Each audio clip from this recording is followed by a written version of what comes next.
Hey guys, I want to welcome you to the weekly Wednesday for the Financial Freedom newsletter, where every week, every Wednesday, we delve into something inspirational, motivational, something excerpt taken from the Financial Freedom weekly newsletter. Wherever you are, if you're listening on Spotify, on iTunes, Google, be sure to click the like, subscribe, share, comment. And without ado, let's get into the show.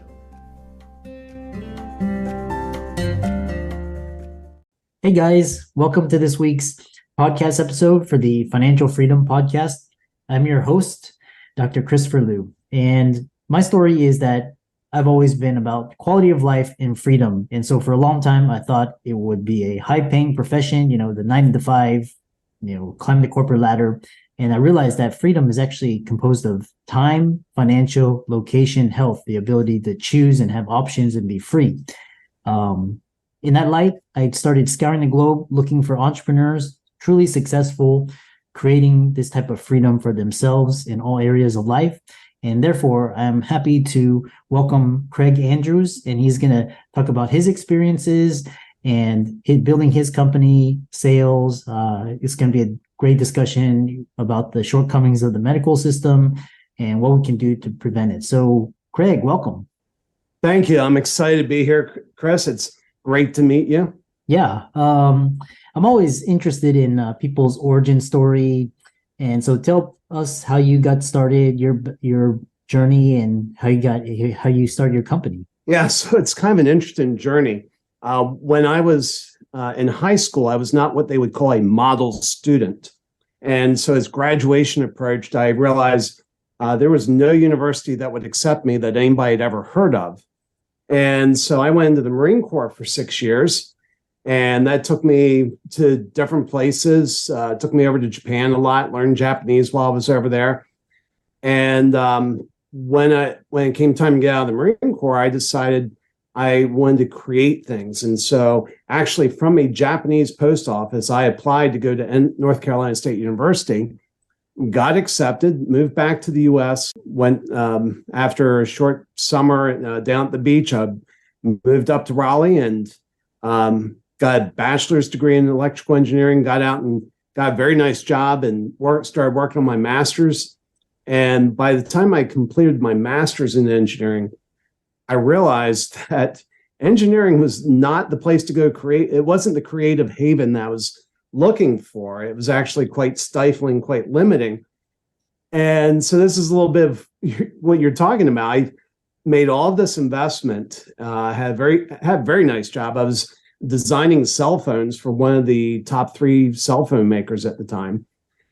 And I was like, this isn't what I want to do. So I went into marketing, and I stayed somewhat close to home in that I was marketing chips for mobile telephones. So I've been the world's biggest phone makers. Most of those names have shifted. It was, when I was in, it was a Motorola, Nokia, Apple was still up and coming at the time, and Samsung and LG. And Apple and Samsung are obviously still big players. But the thing that I saw, I could see it coming, that the day was going to come when the margins compress so small, they're going to start asking me to fly coach to Asia. I used to go to Asia 4 or 5 times a year, and the idea of flying coach 4 or 5 times a year to Asia, and I'd spend 2 weeks when I was over there. It's like, no, when that day comes, I'm out. And sure enough, it came. And I thought, well, I'm pretty good at marketing. I drove over $500 million of revenue in that world. Let me go take this to other folks. And so I started on this path. And it's funny, when I run into some of my old colleagues, they ask me what it's like. And I said, I've spent the last 10 years learning how little I know about marketing. It's just been an amazing journey of discovery. And, back in that world where we were driving such high sales numbers, we were tapping into just a fraction of powerful marketing, the tools that can really drive powerful marketing. And that's been what's been so exciting. I tell my buddies, I say I exchanged my engineering texts for psychology texts. So instead of designing a circuit to work a certain way, It's more about designing the brain to respond in a certain way. We program what's called people's system one thinking to help them make decisions favorable towards our clients. Yeah, it's very interesting because there's so many tangents we can talk about, and really the people that create a life for themselves is people that see the trend. So you saw the trend, the shrinking margins. I saw it as a medical student. Basically it was shrinking margins, higher time requirements, and the point where it's like I better get prepared in case I have to jump ship and have something, maybe backup plans. And what's interesting is these days, the school system, like you can be the most educated person in the world, but you can also be the poorest person, and vice versa too. So it's really how you navigate and your transferable skills and how you apply those skills. And you really need a entrepreneurial business mindset to really succeed, because the traditional way of this, what you call a stifling, it doesn't really work for the majority of people now. So Yeah. what it's interesting because so we can, one thing is so you talk about sales and you have a lot of marketing experience, and so tell you like, for example, in today's environment, really dynamic, social media. And so how do you create an environment where people want to buy instead of selling to people? Well, that was a matter of necessity because I suck at sales. And I took all sorts of sales training, and I had to do it to feed my family. And I get on the sales calls, I do what they tell me to do, and they would always fail. Well, I had an epiphany at one point. And I realized that there is no sales pitch that can overcome a bad offer, but a truly irresistible offer can even overcome a bad sales presentation. And I actually had that happen a couple of weeks ago. We're launching something new, and I got on the Zoom call with somebody. I thought the presentation was ready. I'd worked on it for a couple months prior. Thought it was ready. I get on the call with them, and partway through the presentation, I realized it's a complete mess. So much so, I just apologized. I said, "Look, I'm sorry. I thought this was in better shape." I completely fumbled the presentation. And I get to the end, and the one thing that I got right is something we call a first-time offer. It's our first engagement with any client. And so I just laid it out, and it was a irresistible offer. And at the end of the call, he said, "Yeah, let's do this." And so that's an example of an irresistible offer overcoming a bad sales pitch. But you're asking about how do we create the environment? So we specialize in high ticket, high trust sales. So if you can buy it on Amazon, there's a lot of people that do that. There's a lot of people that do that better than us. Our specialty is if you have high ticket sales, we have a formula that works really well with that. And the problem is, if we look at it from a relational standpoint, the way most people approach high ticket sales is the equivalent of walking into a bar. You see somebody cute on the other side of the bar, and you go up and you say, "Hey, you're kind of cute. May I get your phone number? Better yet, let's just get married." Well, that's inappropriate. We know it's inappropriate. So most people don't do that. I know some that try, but most people don't do that. And what's so bizarre to me is when we change the setting, from that, trying to get into a courtship to high ticket sales. That's exactly what we do. "Hi, how do you do, Chris? My name's Craig. I've got a 6-figure program that I think is going to transform your business. What do you say?" It's just, that's insane. So what we do is we put together what we call a coffee date. It's a first-time offer. And, it has a number of things. We can go into this, but it has like a minimum of 3, a maximum of 5 deliverables that represent 3 to 5 milestones that move them 3 to 5 steps closer from where they are to where they want to be. And there's a lot of things in there that we do to just make it irresistible. But one of them is we make sure it's priced stupidly cheap, so cheap that anybody can spend that money without ever being held accountable. So we say it's the coins in the cushion in the couch, or the money in the wallet, or the B2B equivalent of that. And so for B2B, just to give you a number, our first time, this is on our website, this is no secret. our first engagement with everybody is $497, because pretty much anybody in an organization can make that purchase without being held accountable. Certainly anybody that we want to deal with. And so it gives them a chance to go in. And what we do is we just pack a ton of value in that. And through that, they also get educated about the way we work. It's the coffee date. When you go on that coffee date, both of you have high hopes that will progress into something further. You don't go on the coffee date because you want it to fail. You go on the coffee date because you want it to succeed, but you're cautious.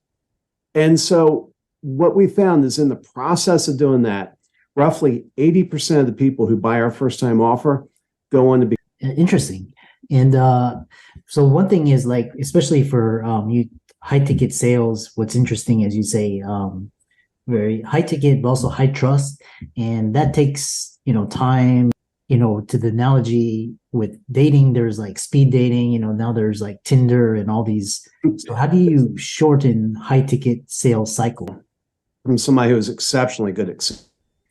And she said, Craig, the best way to speed up a sale is to slow it down. And so that's what it appears like. And this can mess with sales guys. When we're working with somebody, we give them a different sales playbook because the sales playbook they have won't work with these first-time offers. Now, the beauty is if you put a first-time offer in front of a qualified client, they just say yes. In terms of speeding it up, what ends up happening, when you're talking 5, 6, 7-figure deals, or sometimes even 4-figure deals, what matters is if it feels expensive to the person buying, that's going to slow down the process. And so what happens is when you're saying, hey, to sign up with me, just to be clear, you're making a 6-figure commitment. Well, guess what? They do due diligence at a level that's appropriate for a 6-figure commitment. Well, what we do in this first time offer, this little mini project, is we basically help them do their due diligence, and we get paid a little, but we get paid a little helping them accomplish their due diligence. And at the end of that, they're like, oh my goodness, this makes so much sense. I mean, if somebody's coming to you, hopefully it's because you know something they do not. And when you're delivering this is where you start rolling out those things and you have them experience it. You have them experience it instead of giving them a 20-slide presentation saying, well, listen here, here's what's going on and blah, blah, blah, blah, blah. When they actually experience it, that's when the lights come on. And if you're the first one that came to them with this, you are now the sole source supplier for whatever problem it is you solve. And it ties into a Maya Angelou quote. People will forget what you said.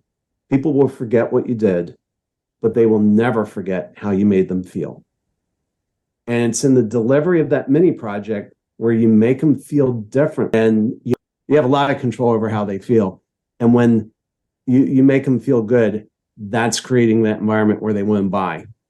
So you and I talked about something that happened to me, about 18 months ago. I got sick with COVID. And it was a Delta variant, and anybody that went on the ventilator died. That's just it. And I had Delta variant, and I went on the ventilator, and they told my wife from day one that I was on the ventilator. They said, Craig will die. And she was really good. She said, well, he's not going to die alone. I'm going to come visit him. And they said, no, family's not allowed in. And thankfully she prevailed, and she came in for an hour a day. And she would sing to me, and she'd pray over me, and she'd say words of encouragement. And I was lights out for about 6 weeks. And something amazing happened. When I woke up 6 weeks later, my trust in the doctors had plummeted. It just dropped through the floor. But my trust in my wife went through the roof. I mean, it truly transformed it. It was, in a weird way, it's the best thing that ever happened to our marriage. But all this happened when I was lights out.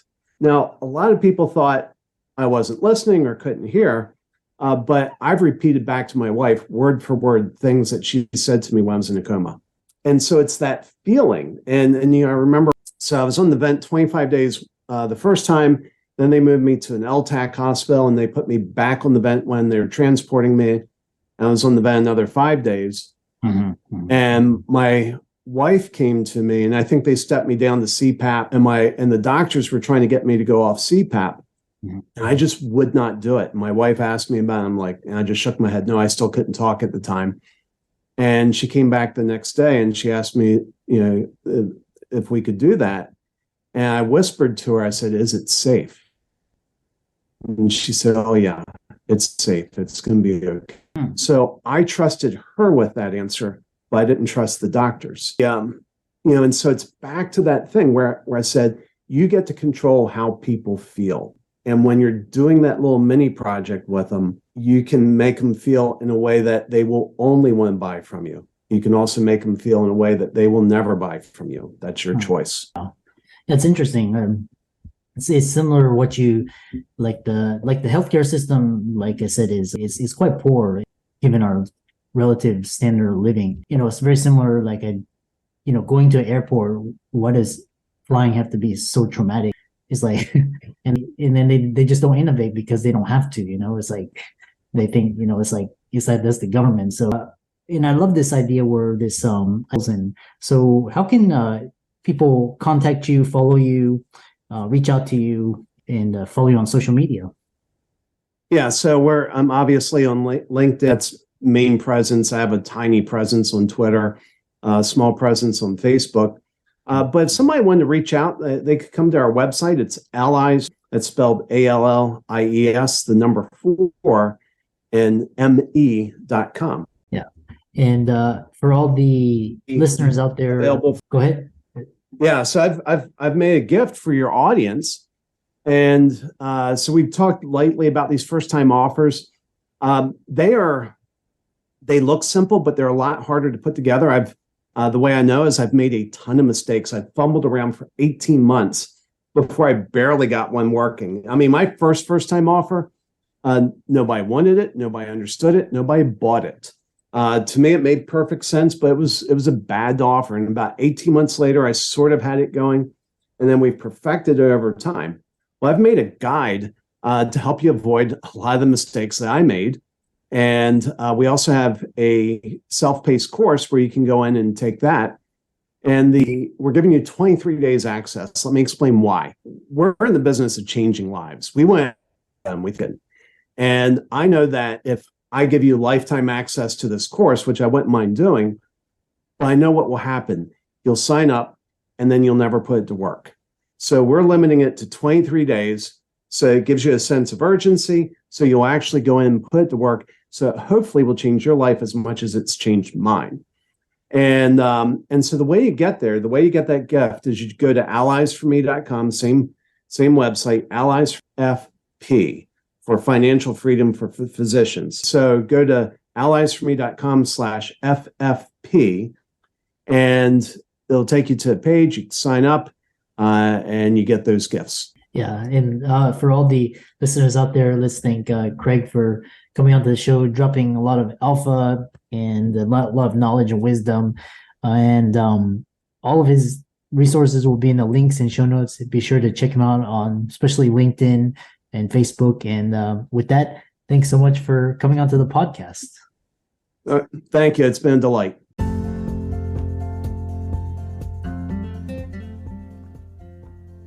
I hope you really enjoyed that wonderful, inspirational, motivational piece. Again, wherever you are listening, if you liked it, be sure to like, comment, share, subscribe. We're on everywhere: Spotify, iTunes, Google, Amazon, Audible. And without much ado, be sure to thank this show's sponsors, and we'll see you next week.